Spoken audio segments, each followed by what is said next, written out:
आप वीडियो भी गोलिया के कार्यभार देख रहे हैं। श्री अनिल कुमार जी हमारे बीच हैं, आपका स्वागत है। और श्री हरेंद्र जी जो एडीओ पंचायत है गोलिया के, आप भी मौजूद हैं। साथ में जो ग्राम सभा के सचिव हैं श्री बलराम गुण जी, और इस गांव के जो ग्राम प्रधान हैं कृष्णरानी जायसवाल जी। साथ में हमारे सभी शिक्षक हैं और छात्र, और साथ में हमारे जो गांव के जो मतदाता हम कह सकते हैं हमारे बीच मौजूद हैं। आज का जो कार्यक्रम है मतदाता जागरूकता अभियान का, शायद आप लोगों के लिए कठिन ये लग रहा होगा, लेकिन आप समझ भी रहे होंगे कि ये मतदाताओं को जगाने के लिए कार्यक्रम है। इसलिए जगाया जा रहा है कि ऐसा नहीं कि वो सो रहे हैं, वो जग रहे हैं, उनकी आँख खुली है, लेकिन जब वोट पड़ता है तो उनका मन नहीं करता है कि हम 2 कदम चलें और हम वोट डालें। और कई कारणों से आदमी वोट नहीं डालता है। पहला कारण है, यदि उसको पता होता कि हमारे वोट डालने से होता क्या है तो वोट डालता है। उसे पता होता कि कितनी मेहनत से लड़ाई लड़के देश आज़ाद हुआ है, और जिस डेमोक्रेसी में हम जिंदा हैं, अगर हम कुछ बोल रहे हैं तो डेमोक्रेसी संवैधानिक बात है, इसलिए हम बोल रहे हैं। यदि हम किसी को कह दें कि आपसे ऐसे मैं निपटूंगा, तो ये संविधान की पावर है जिसे मैं बोल रहा हूँ। नहीं तो राजा के राज में हमको पावर नहीं होता कि राजा जी हम आपके खिलाफ बोलेंगे या राजा जी हम आपको देख लेंगे, तो राजा के सिपाही हमको देख लेते हैं। तो हमको पावर मिला है कि हम कुछ भी अपने भावना को व्यक्त कर लेते हैं और स्वतंत्रता के साथ सांस ले पाते हैं। तो शायद वोट ना देने वाले वोट के दिन उन लोगों की इस चीज का महत्व पता नहीं होता है कि कितने बलिदान मेहनत के बाद, यूं कह लें हजारों वर्षों के संघर्ष के बाद हमारा देश आजाद हुआ। मैं बार बार कहता हूं, केवल ब्रिटिश लोगों से देश नहीं आजाद हुआ था, बल्कि उन तमाम लोगों से भी आजाद हुआ था जो अपनी प्रजा को आजादी का रुख या जो स्वाद है वो चखने नहीं दे रहे थे। तो हमें आजादी का महत्व समझ में आएगा तो हम जरूर मत देने जाएंगे। आपके सामने मैं इसलिए कह रहा हूँ बच्चों खासकर, कि आप की उम्र तो नहीं वोट की है, लेकिन जिसका उम्र आपके परिवार में 18 साल हो चुका है, जो आपके माता पिता हैं, अगर वो सुस्ती बरत रहे हैं या उनका मन नहीं कर रहा है तो आप कहिए कि सर जी ने बताया था, सभी लोगों ने बताया था कि वोट देना कितना जरूरी है। वोट दिया क्यों जाता है? वोट इसलिए दिया जाता है कि एक अच्छे व्यक्ति का चुनाव हो सके, जो अच्छा व्यक्ति हो, जिसकी सोच देश के लिए हो, जिसकी सोच लोगों के समस्याओं के लिए हो, जिसकी सोच जिस क्षेत्र से चुना जा रहा है उसका विकास करने के लिए हो, और जिसकी सोच सबके लिए हो, जिसमें कोई स्ट्रेटिफिकेशन ना हो, भेदभाव ना हो, ऐसे व्यक्ति का चुनाव हमें करना है सोच समझ करके। किसी पूर्वाग्रह और किसी धारणा से ग्रसित होकर के वोट नहीं करना है, बल्कि हमको देखना है कि कौन हमारे लिए बेहतर हो सकता है, हमारे काम को कौन करा सकता है, जिससे हमारा सम्मान। वोट देने का मतलब केवल विकास कार्य नहीं होता है, उसके सामने हमारा जो प्रेस्टीज है, जो पर्सनालिटी है, वो भी कायम रहे, उससे हम अपनी बातों को आसानी से रख सकें, जो सुलभ है।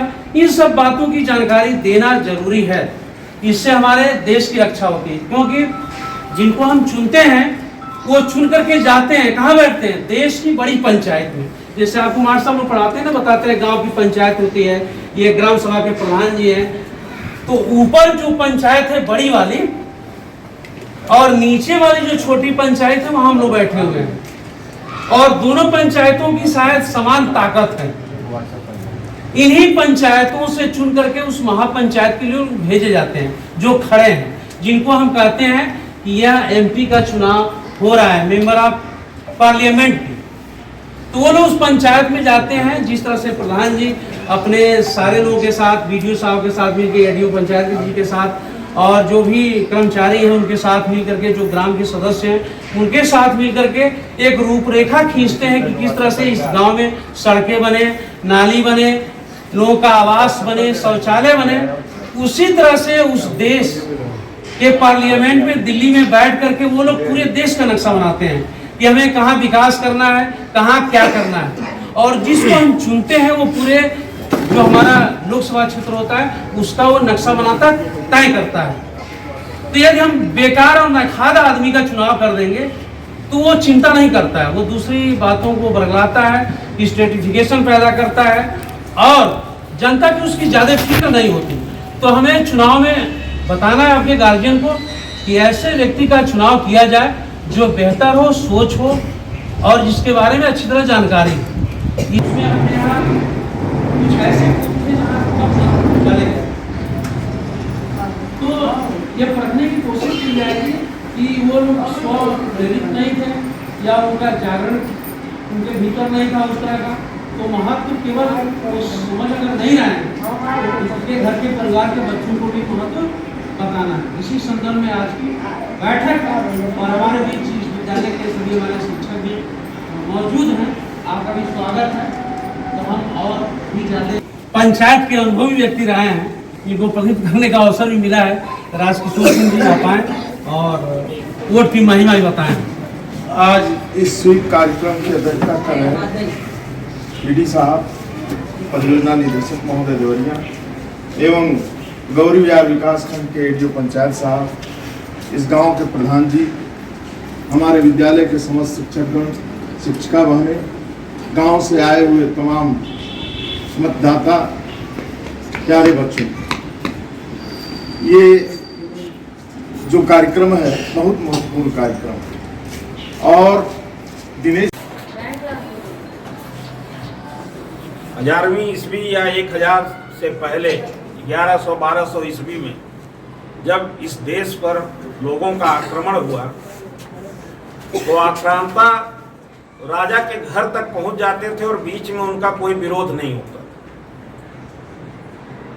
कहीं पर जो वहां के निवासी थे वो विरोध नहीं करते थे। उसका कारण ये था कि जैसे हमारे राजा हमको किए हुए हैं उसी तरह से ये आक्रांता भी आ रहे हैं तो हमको लूट के जाएंगे।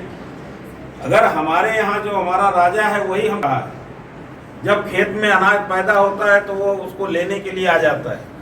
तो ये आक्रांता आए हैं, बाहर से आए हैं, तो ये भी वही करेंगे, तो इसलिए उनका विरोध नहीं होता। लेकिन धीरे धीरे जब एक तरफ बढ़ा, लोग सम्मिलित हुए, एक जगह आए, एक मंच पर आए, तो लोगों को लगा कि ये बहुत बड़ा अत्याचार और अन्याय है।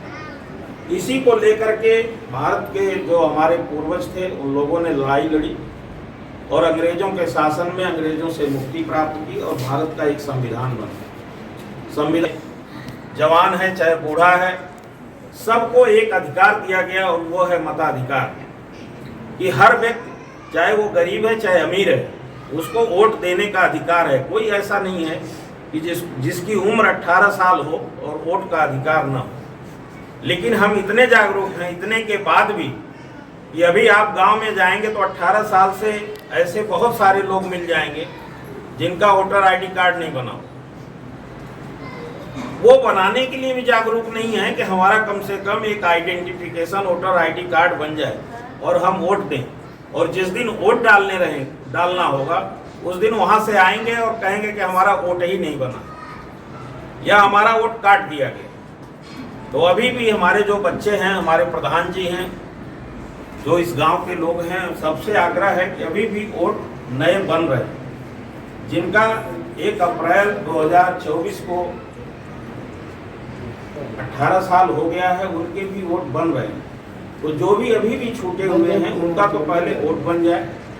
और इसके बाद क्योंकि मतदान कम हुआ था, इस नाते हम लोग स्वीप कार्यक्रम के अंतर्गत जहां जहां कम हुआ है वहां जा करके जागरूकता के लिए जा रहे हैं।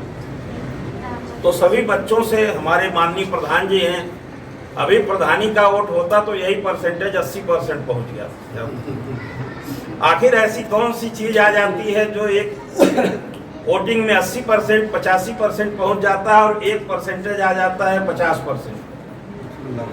ये सिर्फ सोचने की बात है कि उसमें 8 लोग लड़ते हैं और जो भी गांव का, उनके गांव का भी बाहर व्यक्ति रह रहा है उसको भी बुला करके वोटिंग कराते हैं कि भाई तुम आओ, हम तुम्हारा खर्चा भी देंगे और वोट भी हमारे पक्ष में डाल के जाओ।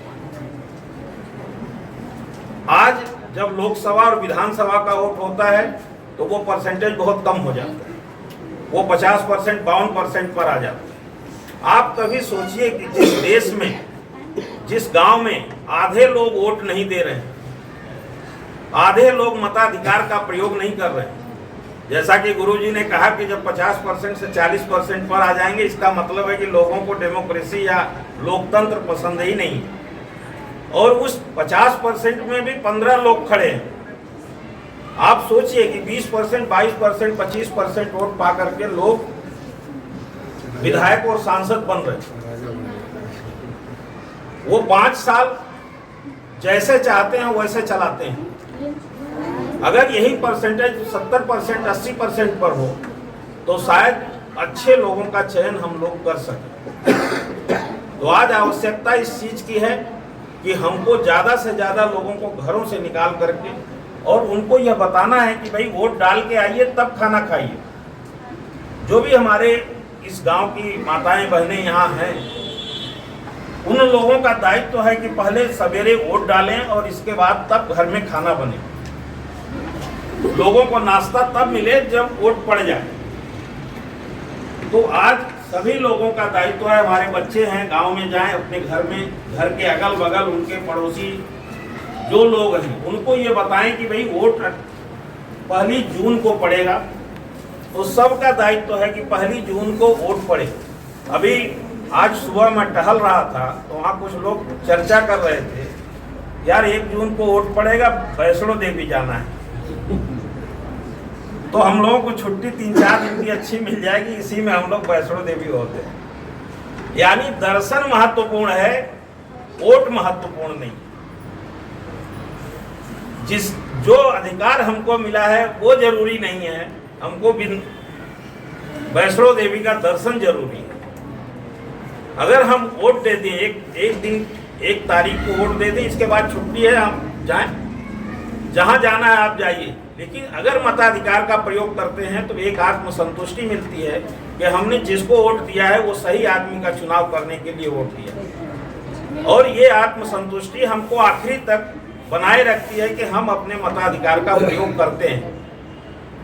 कहीं भी आप जाएंगे तो ये कहेंगे कि भाई हमारे गांव में 20 बार, अभी जिलाधिकारी महोदय आए थे परसों, इंदुपुर और ये सब बूथ देख रहे थे, तो उन्होंने एक गांव में पूछा कि दादा आप बताओ कितनी बार वोट डालें। कहे साहब अभी 2-3 बार डालें, जबकि उम्र 70 साल की उनकी थी। वो कहे 2-3 बार डालें। वहीं एक और बुजुर्ग थे, उनसे पूछे कि भैया आपने कितनी बार डाला है। उन्होंने कहा साहब आज तक जितना चुनाव हुआ सब में वोट देते हैं, चाहे प्रधानी का हो, चाहे विधायक जी का हो, चाहे सांसद जी का हो। तो एक लगता है कि एक आदमी उसके प्रति जागरूक है और दूसरा उसके प्रति जागरूक नहीं है। आप दूसरी चीज़ों पर के प्रति हम जागरूक हो जाते हैं कि हमको दर्शन करने जाना है, हमको कहीं घूमने जाना है, इलेक्शन है, आज तो कोई दुकान खुलेगी नहीं, आज कोई काम होगा नहीं, चलो घूम आते हैं। तो वोट न दे करके हम घूमने जाते हैं, जो हमारा दूसरा काम है। तो पहला काम हमारा क्या है कि हमको गांव में रह करके सबको जागरूक करना है और 1 तारीख को वोट दिलाना है। आपको भी, बच्चे जितने भी हैं उनको ये जरूर ध्यान देना है कि 1 तारीख को आप जब सुबह उठिए तो 7 बजे से वोटिंग शुरू होगी। माँ बाप या पड़ोसी जो भी हैं उनको ये कहना है कि भाई आप चलिए वोट डाल के तब आइए घर पर। पहले वोट, फिर खाना, फिर नाश्ता। तो आप सभी लोगों से अनुरोध है, और इसके क्रम में एक शपथ भी हम लोग लेंगे। तो सभी बच्चे भी खड़े हो जाएंगे। सब लोग खड़े हो जाओ अपने अपने जगह पे।